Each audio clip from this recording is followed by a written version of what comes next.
Saudações cordiais, caríssimos alunos. Eu sou o professor Luciano Gomes, da Rede de Educação do Paulista. E agora estarei ministrando para vocês mais uma aula de ciências, precisamente para a EJA, Educação de Jovens e Adultos, fase 1 e fase 2.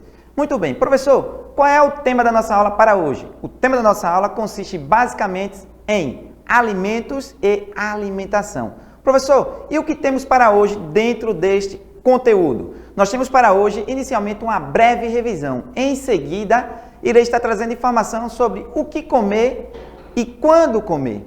Posteriormente, irei fazer um resumo sobre o caminho pelo qual o alimento percorre no nosso trato gastrointestinal e a sua utilização, ou seja, a utilização dos nutrientes presentes nos alimentos. E, por fim, trarei um bom desafio atinente ao tema natalino, tá certo? Então vamos lá. Professor, o que vem a ser aí alimento? Qual é o conceito que o senhor traz de alimento para nós? Então é importante destacar que alimento, ele é todo produto ou subproduto, seja ele natural ou artificial, que apresente um ou mais nutrientes que possa fazer parte da nossa dieta, que possa fazer parte da nossa alimentação.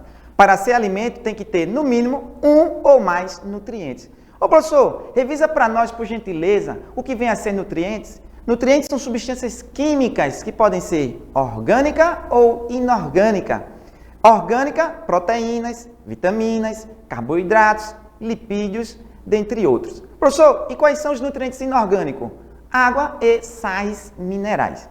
Então, o alimento, ele fornece esses nutrientes, assim como fornece também energia para o nosso corpo, para nos manter vivo e para que a gente possa realizar nossas diversas atividades vitais. Muito bem. Professor, então já sei o que vem a ser alimento. O que o senhor tem para nós ainda dentro desse tema, dentro dessa temática? A seguinte pergunta, o que comer? Professor, já que nós estamos falando ao longo dessas aulas sobre alimentação saudável, o que o senhor nos indica para a nossa alimentação?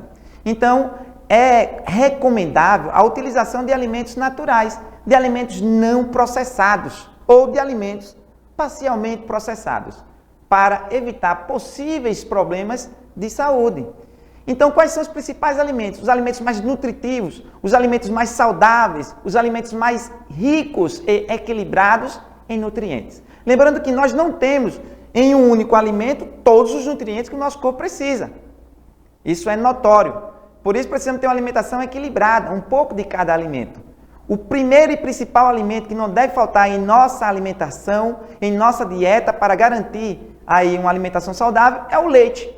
Agora lembrando, o leite verdadeiro mesmo. Só para relembrar, o que é o leite? O leite é um produto de coloração esbranquiçada, oriundo da secreção de glândulas mamárias de animais fêmeas. Só é leite aquilo que sai das glândulas mamárias de animais fêmeas. Então o leite, principalmente o materno, é o alimento mais rico em nutrientes. Contém praticamente todos os nutrientes necessários para a manutenção de uma vida saudável. Em seguida, nós temos aí também, além do leite, os seus derivados. Também nós temos aí como alimento indicado para a nossa alimentação, para garantir uma alimentação saudável, nós temos aí, por exemplo, a carne branca e também o ovo, né? Os ovos. Professor, por que a carne branca? Porque geralmente a carne branca, independente de qual tipo de animal seja, por exemplo, pode ser carne de coelho. Eita, professor, não é tão comum carne de coelho. Mas carne de coelho também é uma carne extremamente assim, indicada para a alimentação de crianças, idosos, adultos, convalescentes. Então a carne branca, de uma forma geral, seja de aves, de coelho, dentre outras espécies animal, são carnes que são ricas em nutrientes, têm alto valor proteico, alto valor nutritivo, com baixo teor de colesterol e baixo teor de gordura. E o ovo? O ovo, pessoal, só curiosidade, é o segundo alimento mais nutritivo, mais rico em nutrientes. É o único alimento que já vem embalado naturalmente. E o ovo, ele é consumido principalmente pela classe média e alta. Esse deve fazer parte do nosso cardápio diário. Dentre esses alimentos citados, leite, seus derivados, carne branca e ovos, nós continuamos aqui, citando aqui, por exemplo, as hortaliças, como por exemplo, verduras e legumes. Ô professor, verduras e legumes é a mesma coisa? Não. Legumes e verduras são diferentes, fazem parte das hortaliças, mas por exemplo, as verduras são vegetais cujas partes comestíveis são as folhas. Alface, couve, coentro. Professor, e legumes? São vegetais cujas partes comestíveis são os frutos, berinjela, cenoura, dentre outros. Deve fazer parte da nossa alimentação, da nossa dieta, porque são ricos em nutrientes. Assim como nós podemos verificar aqui no slide, as frutas, pão, arroz, cereais, massas, óleo, manteiga, azeite. Professor, o senhor colocou ali óleo? Sim, os óleos são lipídios. Lipídios são importantes fontes de energia para o nosso corpo, porém, em pequena quantidade.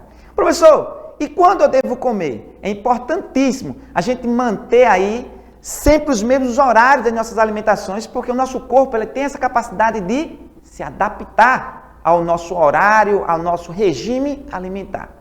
É importante que a gente faça, no mínimo, 3 refeições por dia. O ideal é que seja 4 refeições por dia, porque o nosso estômago, né, que é um órgão do aparelho digestório, ele permanece ali em torno de 4 horas, cheio, contendo alimentos. Então, a gente precisa ter essa alimentação, no mínimo, na quantidade de 3 a 4 vezes por dia. E dessa forma, a gente garanta aí, em média, 4 a 5 refeições leves e equilibradas.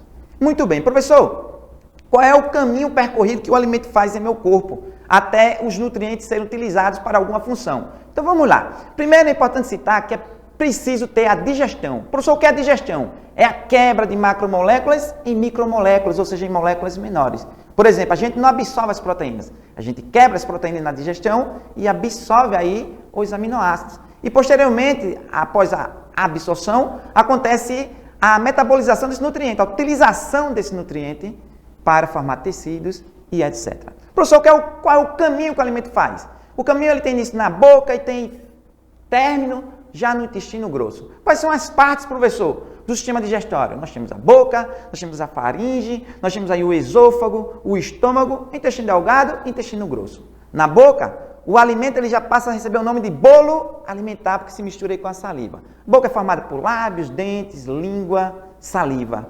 Os lábios apreendem o alimento. Professor, o dente, ele corta, ele tritura, ele perfura o alimento, ele mastiga o alimento. A saliva umedece, amolece o alimento, facilitando a deglutição.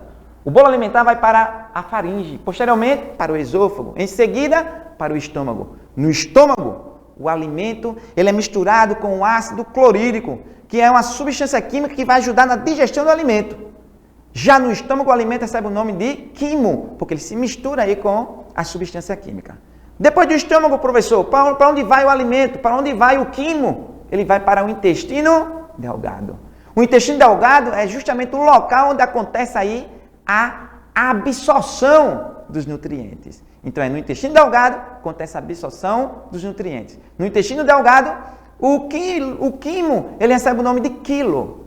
Posteriormente, vai para a parte final do trato gastrointestinal, o alimento vai para o intestino grosso. Professor, o que acontece no intestino grosso?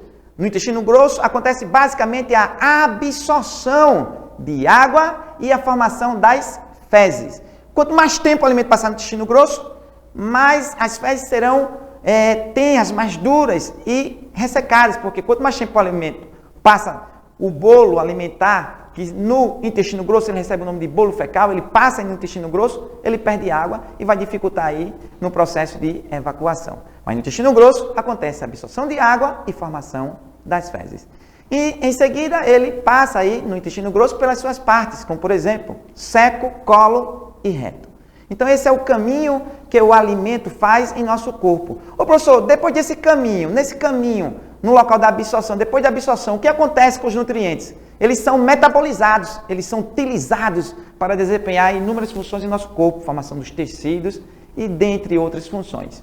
Por fim, eu deixarei para vocês agora um desafio bastante legal atinente a esse tema natalino. Qual é o desafio, professor? Acompanha comigo no slide. O desafio é para que você possa descrever uma receita para deixar a ceia natalina, ou seja, a ceia de Natal, mais saudável, ou seja, mais leve e equilibrada, rica em nutrientes. No mais, caríssimos alunos, alimentação saudável e vida em abundância para todos. Valeu, pessoal! Por hoje é só!